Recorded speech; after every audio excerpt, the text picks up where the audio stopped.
রোজার সঠিক হক আদায় করব কিভাবে? শুধুই কি সারাদিন উপবাস থাকলেই হবে? নবী করিম সাল্লাল্লাহু আলাইহি ওয়াসাল্লামের বেশ প্রসিদ্ধ হাদিস আছে এই প্রসঙ্গে। তিনি বলেছেন, রুব্বা সাইমিন লাইসা লাহু মিন সিয়ামিহি ইল্লাল জু'।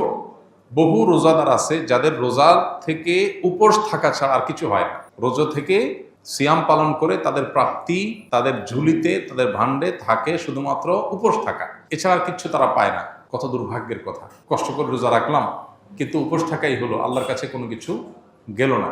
এটা সবচাইতে হতভাগা মানুষদের কথা। তো এই জন্য রোজা যেন অর্থবহ হয়, সেটা যেন শুধু উপোস থাকা না হয়। সিয়াম যেন আল্লাহর কাছে আমাকে প্রিয় পাত্র করে দেয়, সিয়াম যেন আমাকে জান্নাতের উপযুক্ত করে দেয়, রাইয়ান দিয়ে জান্নাতে প্রবেশ করার উপযুক্ত করে। সেজন্য সিয়াম রেখে আমাদেরকে তাকওয়া চর্চা করতে হবে। নবী করিম সাল্লাল্লাহু আলাইহি ওয়াসাল্লামের আরেকটা হাদিস আছে, তিনি বলেছেন, মাল্লাম ইয়াদা কাওলা যুরি ওয়াল আমাল বিহি ওয়াল জাহল ফালাইসা লিল্লাহি হাজাহ আন ইয়াদা তাআমাহু ওয়া শারাবাহু।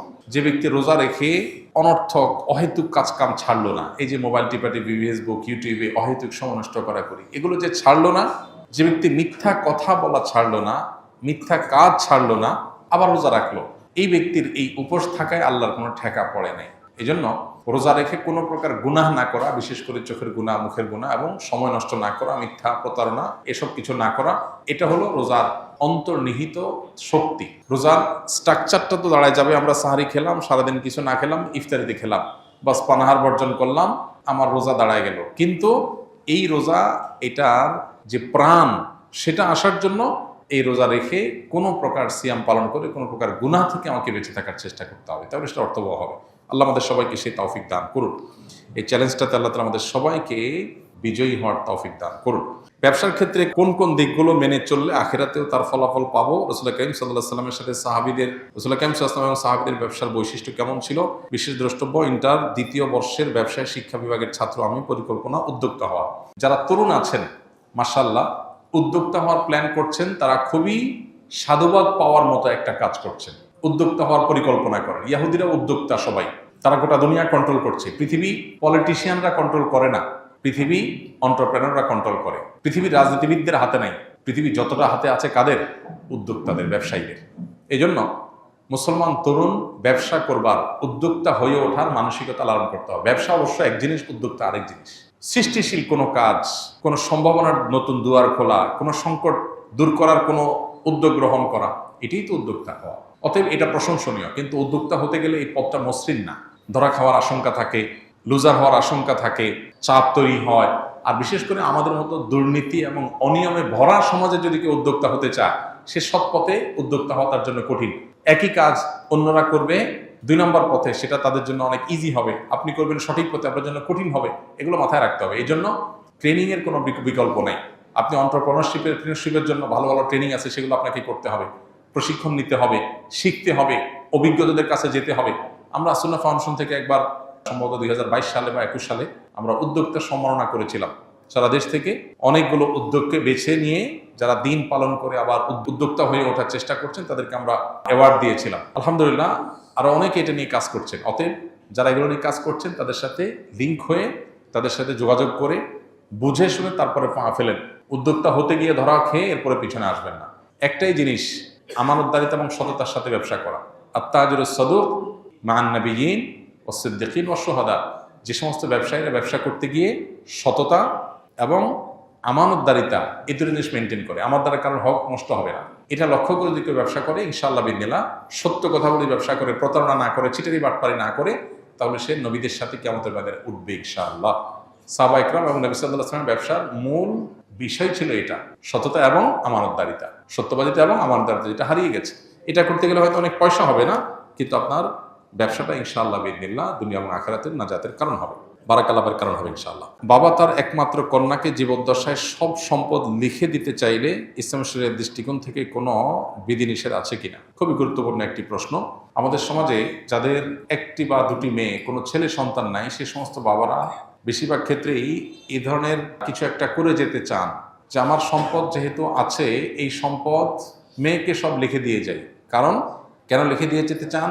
কারণ বাবার মৃত্যুর পর মেয়েরা সম্পদ পাবে নির্দিষ্ট হারে। অবশিষ্ট সম্পদ দেখা যায় যিনি মারা গেছেন, তার ভাই বোন, তার ভাতিজা, যাদেরকে ফারায়েজের ভাষায় আসাবা বলা হয়, অর্থাৎ কোরআন এবং হাদিসে যাদের জন্য নির্দিষ্ট হিস্সা ঠিক করা আছে, এদের ছাড়া যারা আছে তাদেরকে আসাবা বলা হয়। এই আসাবারা পেয়ে যাবে, আত্মীয়র একটা বিশেষ ক্যাটাগরিকে আসাবা বলা হয়। কোনো মানুষের মৃত্যুর পর এটা শুধুমাত্র যারা কন্যার বাবা তাদের জন্য না, সবার জন্য প্রযোজ্য।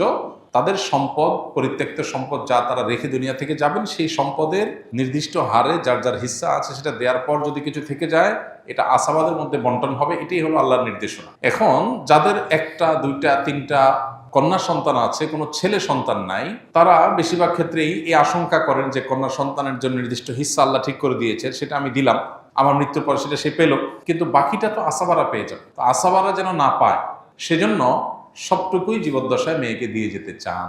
এটা জায়েজ আছে কিনা এ সম্পর্কে প্রথম কথা হলো, আল্লাহ রাব্বুল আলামিন কোরআনে হাকিমে সম্পদ বন্টনের যে হার ঠিক করে দিয়েছেন, এটাকে আল্লাহ তাআলা আল্লাহর ভাষায় বলেছেন হুদুদুল্লাহ। আল্লাহ পরিষ্কারভাবে বলেছেন যে তিলকা হুদুদুল্লাহ। এই যে বন্টন নামা দেয়া হলো, এই এতটুকু পাবে, অতটুকু পাবে, এটা কার সীমানা? আল্লাহর সীমানা।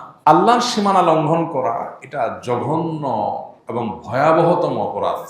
আল্লাহ রাব্বুল আলামিন মৃত ব্যক্তির পরিত্যক্ত সম্পদে যাকে যা দিতে বলেছেন তাকে তা দেওয়া, এটা আল্লাহর নির্দেশ। আল্লাহ বলেছেন ফরিদাতুম মিনাল্লাহ, এটা আল্লাহর নির্ধারণ। এটা কে ফিক্স করেছেন?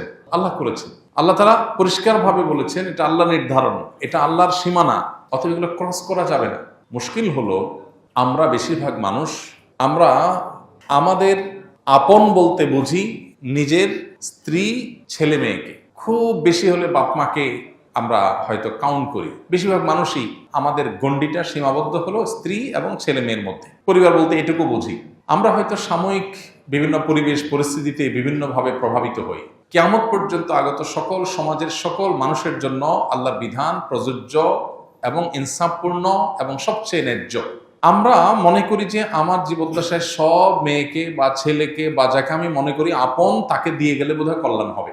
বহু বাবা আছেন সকল সম্পদ বিশেষ ছেলের নাম বিশেষ মেয়ের নামে লিখে দিয়েছেন, কিন্তু জীবদ্দশাতে দেখে গেছে যে ওই ছেলে মেয়ের হাতে বেজ্জত হয়েছে, কারণ সম্পদ পাওয়ার পর তারা চোখ উল্টায় ফেলছে।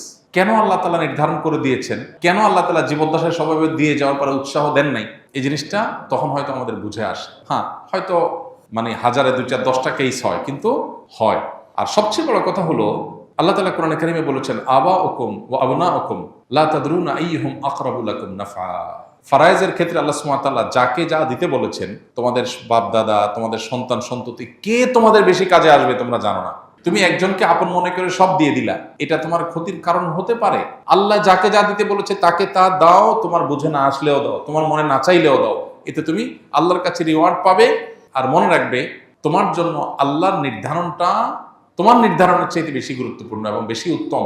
আল্লাহর চাইতে বেস্ট বা বেটার, সর্বোচ্চ পরিকল্পনাকারী, সবচেয়ে উত্তম পরিকল্পনাকারী আর কেউ নাই। এই জন্য সম্পদ আমার যা আছে সেগুলো সব আমি আমার ছেলে মেয়েকে দিয়ে দিচ্ছি, আর কেউ যেন না পায়। এটা আমরা আমাদের মতো করে আমাদের জগৎটাকে ভাবি। পৃথিবীতে আমার টিকে থাকা, আমার বেঁচে থাকা, আমার জীবদ্দশায়, আমার মৃত্যুর পর আমার কল্যাণকামিতার জায়গা শুধু ছেলে মেয়েই করবে তা না। এরকম বহু মানুষ আছে যে তারা ছেলে মেয়ে না, দেখা যায় জামাই অনেক কদর করে। অনেকে আছে ছেলেকে সব দিয়ে যায়, মেয়েদেরকে দিতে চায় না, পরের বাসায় চলে যাবে। এই জন্য দেখা যায় যে শেষ পর্যন্ত জামাই এবং মেয়ে তারাই তার সবচেয়ে বেশি কেয়ার করে। অহরহ এই ধরনের কেস আপনি খুঁজে পাবেন প্রিয় ভাইরা আমার। এই জন্য আমাদের গণ্ডিটা শুধুমাত্র আমাদের সন্তানদের মধ্যে সীমাবদ্ধ, এটা আমাদের দৃষ্টিভঙ্গির সংকীর্ণতার কারণে হয়। ইসলাম আমাদেরকে এত সংকীর্ণ জীবন দেখতে বলেনি। আমরা বেঁচে থাকার জন্য শুধু আমাদের সন্তান ছেলে মেয়ে যথেষ্ট না, একটা সমাজের অনেক মানুষের প্রতি আমাদের দায় আছে, অনেক মানুষের অবদান আছে, প্রত্যক্ষ পরোক্ষ বিভিন্নভাবে। এই জন্য আমার সকল সম্পদ শুধু আমার ছেলে মেয়েই পাবে আর কেউ পাবে না, এটা অতি স্বার্থপরতার চিন্তার জায়গা থেকে হয়। আর মনে রাখা দরকার, সন্তানকে সম্পদ দিয়ে গিয়ে ধনী বানানো যায় না। আল্লাহ তাআলা যদি ধনী না বানান, আপনি সকল সম্পদ দেওয়ার পরে ওটা ফকির হয়ে যাবে। আল্লাহ যাকে যা দিতে বলেছেন, ইমানদার হয়ে থাকলে আল্লাহর নির্ধারণ করে আস্থা রাখেন, ইয়াকিন রাখেন। হ্যাঁ, আপনি আপনার জীবদ্দশার সন্তানকে অবশ্যই দান করতে পারেন। বাবা তার সন্তানকে হেবা করতে পারে। আপনার 2টা বা 3টা সন্তান হয়েছে, আপনি তাদেরকে সম্পদের থেকে যা খুশি তা দিতে পারেন, কিন্তু যা দিবেন সমান হারে দিবেন। যে কয়জন আছে দেন, কিন্তু সব দিয়ে যাবেন, একটুও রেখে যাবেন না। কেন? কারণ রেখে গেলে অন্যরা ভাগ পাবে, সেজন্য। তাহলে অন্যকে বঞ্চিত করার জন্য সন্তানকে দিয়ে বড়লোক করে দিতে চাইছেন, এই বড়লোকই তার কাজে আসবে না বা এই বড়লোকই টিকবে না। এই জন্য এই অ্যাপ্রোচ বা এই উদ্যোগটা প্রশংসনীয় কোনো উদ্যোগ নয়। হ্যাঁ, আপনার যদি মনে হয় আমার মৃত্যুর পর আমার মেয়ে বিপদে পড়তে পারে, অন্যরা তাকে না দিতে পারে, তাইলে আপনি তাকে পর্যাপ্ত দেন, কিন্তু কিছু রাখেন যে মৃত্যুর পর সেগুলো যেন বন্টন অন্তত হতে পারে। কিছুই রাখবেন না, এটা আপনার নিজের জন্য ক্ষতিকর, আর এটা শরিয়ার নির্দেশনাও না। আল্লাহ তাআলা কোরআনে কারিমে বলেছেন, ফাইন কুন্না নিসাআন ফাওকা ইসনাতাইনি ফালাহুন্না সুলুসা মা তারাক ওয়া ইন কানাত ওয়াহিদা ফালাহান নিসফ। দুই বা দুইয়ের অধিক কন্যা সন্তান যদি কারোর থাকে, তাহলে তার মৃত্যুর পর তার সম্পদে যদি কোনো ছেলে না থাকে, শুধু কন্যাই থাকে দুই বা দুইয়ের অধিক, তাহলে তারা পাবে টোটাল সম্পদের 2/3, 3/2 আর যদি একটি কন্যা সন্তান থাকে তাহলে টোটাল সম্পদের 50%, হাফ, অর্ধেক পেয়ে যাবে। আর বাকিটা আসাবা হিসাবে যারা যারা আছে সবার মধ্যে বন্টন হবে। অতএব আপনার যদি মনে হয় যে না, জীবদ্দশায় আমার বেশ কিছু দিয়ে যাওয়া উচিত, তার তেমন কিছু নাই, আপনি দেন, কিন্তু কিছু রাখেন অন্তত বন্টনের জন্য। অন্যদেরকে বঞ্চিত করে ফেলে সন্তানকে ধনী বানানোর চিন্তা প্রশংসনীয় চিন্তা নয়। আস-সুন্নাহ ফাউন্ডেশন, উম্মার স্বার্থে সুন্নাহর সাথে।